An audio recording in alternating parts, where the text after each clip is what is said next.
हाय दोस्त, कैसे हैं। उम्मीद है कि आप स्वस्थ होंगे, मस्त होंगे और आनंद से आप लोगों का होली भी मना होगा। और बहुत दिनों के बाद आज मुझे वीडियो बनाने का मौका मिला है, तो उम्मीद है कि ये वीडियो आपके लिए बहुत ही इंटरेस्टिंग है। आज मैं आप लोगों को प्रीपोजिशन में के बारे में मैं समझाने जा रहा हूँ, जो बहुत ही कन्फ्यूजिंग वर्ड है। कन्फ्यूजिंग ये प्रीपोजिशन है जो आपके लिए बहुत बेनिफिशियल होगा। जब भी हम लोग मे की चर्चा करते हैं तो हमारे दिमाग में एक ही सवाल आता है कि मे का अर्थ होता है इन, लेकिन ऐसी बात नहीं है। ये तमाम तरह का मे का जो प्रीपोजिशन होता है वह मैं आप लोगों के लिए लेकर आया हूँ। जैसे कहना हो कि वह मोतिहारी में रहता है, तो यहाँ पर भी मे है, यहाँ पर भी मे है।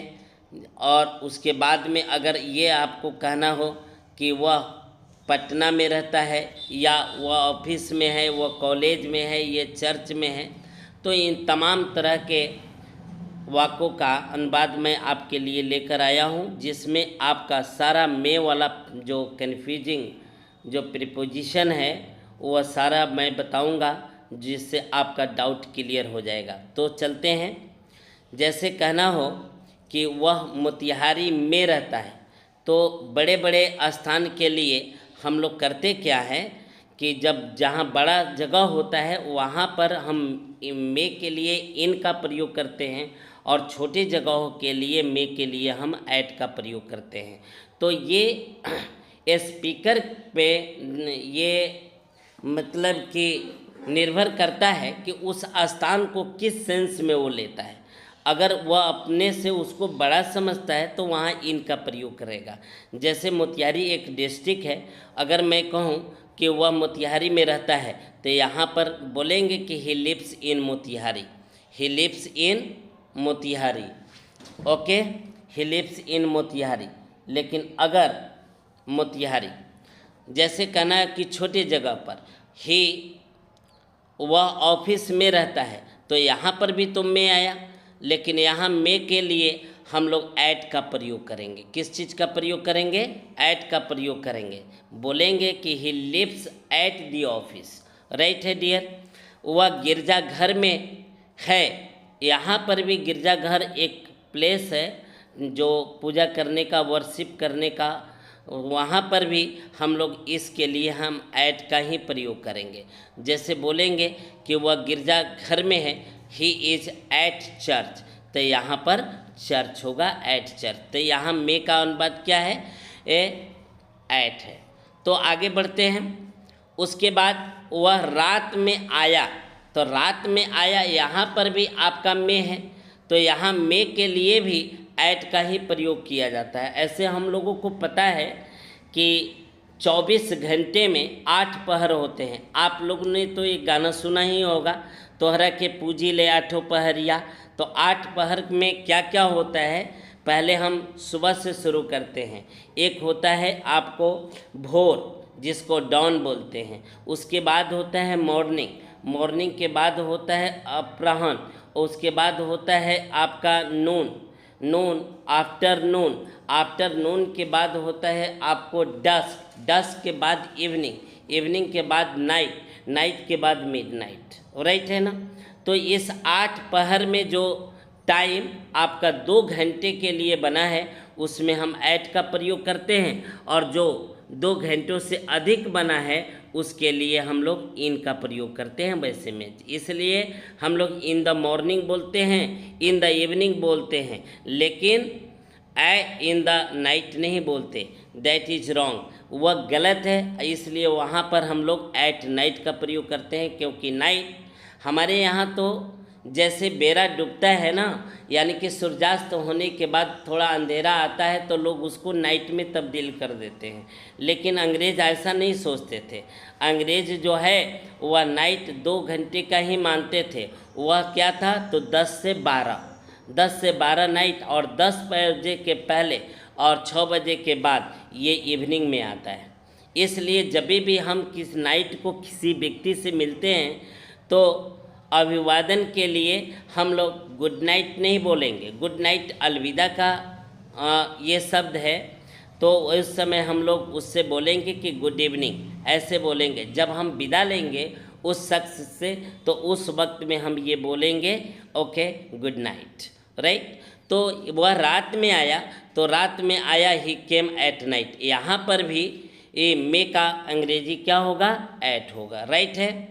जैसे अगला है कि वह 2010 में परीक्षा पास किया। यहाँ आपको टाइम बता रहा है और टाइम 2010 है, यहाँ पर मे है, इसलिए यहाँ पर मे के लिए भी हम लोग किस चीज़ का प्रयोग करेंगे, इन का प्रयोग करेंगे। तो बोलेंगे कि ही पास्ड द एग्जामिनेशन इन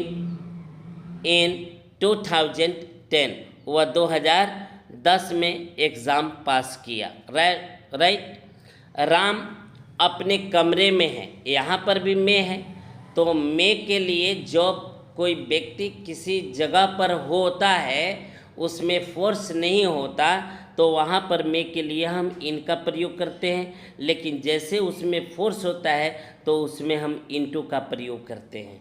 इसलिए यहाँ पर बोलेंगे कि राम अपने कमरे में है, तो Ram is in his room, अपने कमरे में है। उसके सिर में काले बाल है, मतलब सिर में, यहाँ हेड पे हो गया ना। तो यहाँ पर मे का अंग्रेजी इन नहीं होगा, एट नहीं होगा, यहाँ पर होगा ऑन। क्या होगा दोस्तों, ऑन होगा।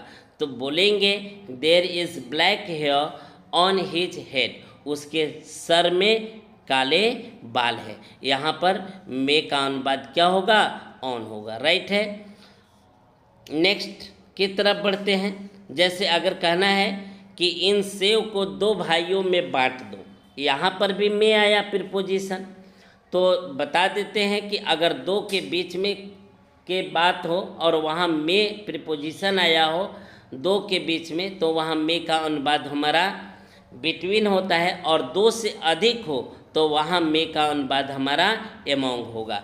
तो इन सेब को 2 भाइयों में बांट दो, तो बोलेंगे कि डिस्ट्रीब्यूट दिस एप्पल्स बिटवीन, क्या बोलेंगे, यहाँ पर बोलेंगे बिटवीन। तो दोस्तों यहाँ पर जो है बिटवीन हुआ, बिटवीन 2 ब्रदर्स। तो यहाँ पर मे का अनुवाद क्या हुआ, बिटवीन हुआ। अगर यही 2 से अधिक हो तो अभी आपको मैंने बताया कि एमोंग का प्रयोग किया जाता है। तो एमोंग के लिए हम लोग किस चीज़ का 2 से अधिक के लिए एमोंग का प्रयोग करेंगे। जैसे कहना हो कि इन सेव को 3 भाइयों के बीच बांट दो, तो 2 से अधिक हुआ ना, 3, 4, 5 अगर ऐसा बोलते हैं तो ऐसी स्थिति में मे के लिए हम लोग एमोंग का प्रयोग करेंगे। किस चीज़ का प्रयोग करेंगे, एमोंग का। तो यहाँ पर मे के लिए हमारा एमोंग आया, distribute these apples among 3 brothers, right है। नेक्स्ट हमारा है, जैसे कहना हो कि मैंने यह कलम 5 रुपये में खरीदा, यहाँ पर भी मे है, तो इसका अनुवाद हम लोग ये बनाएंगे मे का। जैसे कहेंगे I bought this pen for 5 rupees, it means कि 5 रुपये का मतलब मे, तो यहाँ मे का अनुवाद आपका फॉर होगा, क्या होगा, फॉर होगा, है ना। वह ट्रेन में चढ़ गया, एक ये फ्रेजल वर्ब है। गेट ऑन का मतलब होता है चढ़ना, राइट है ना। तो वह किसी सवारी पर चढ़ना क्यों गेट ऑन में आता है, तो वह ट्रेन में चढ़ गया, यह पास्ट इंडेफिनिट का टेंस है, इसलिए यहाँ पर he got on the train. तो यहाँ पर मे का जो आपका ट्रांसलेशन अनुवाद होगा वह क्या होगा, ऑन होगा, राइट है। तो यहाँ पर ऑन होगा। आप देखें ना कि मे का इन होता है, एट होता है, फॉर होता है, बिटवीन होता है, एमोंग होता है, यहाँ पर आपका ऑन है। जैसे कहना है कि वह चित्रकला में निपुण है, तो किसी भी चीज़ में निपुण होना ये भी एक फ्रेज है। हाँ, उसको बोलते हैं good hand eight. Good hand का मतलब होता है निपुण होना। तो यहाँ पर मे का अनुवाद एट होगा, क्या होगा, एट होगा। जैसे कहना है कि वह चित्रकला में निपुण है, तो इसके लिए हम बोलेंगे कि he is good at painting, he is good at painting. In painting नहीं बोलेंगे, नहीं तो गलत हो जाएगा। मैंने ट्रेन में भोजन किया, अब यहाँ पर में चढ़ना तो गेट ऑन होता है, लेकिन यहाँ पर आप ट्रेन में बैठने के बाद अब कहते हैं कि मैंने ट्रेन में भोजन किया, तो I had my lunch on the train, क्योंकि आप ट्रेन में सवार हो गए हैं तो वहाँ भोजन करते हैं, तो यहाँ पर मे का अनुवाद क्या होगा आपका? ऑन होगा। राइट है। नेक्स्ट की तरफ हम बढ़ते हैं। अगर हमको कहना है कि बोलना है कि मैंने ट्रेन, ये तो मैंने बता दिया। ये अंगूर खाने में मीठे हैं। अब देखिए, खाने में मीठे हैं, कोई चीज़ करने में, जैसे कहते हैं कि वह देखने में सुंदर है, वह बोलने में अच्छा है, तो ये अंगूर खाने में मीठा है। तो कोई भी क्रिया के 3 रूप होते हैं, याद रखना है हिंदी में। अगर हम उस क्रिया की इंग्लिश क्रिया के पहले अगर टू लगाते हैं तो उसका अनुवाद हिंदी होता है ना, ने को, या ने के लिए। जैसे टू ईट का मतलब होता है खाना, या खाने को, या खाने के लिए, इतना अर्थ होता है। तो कहना है कि ये अंगूर खाने में मीठे हैं, तो this grapes are sweet to eat, खाने में। वह लड़की देखने में सुंदर है, that girl is beautiful to look at, है ना।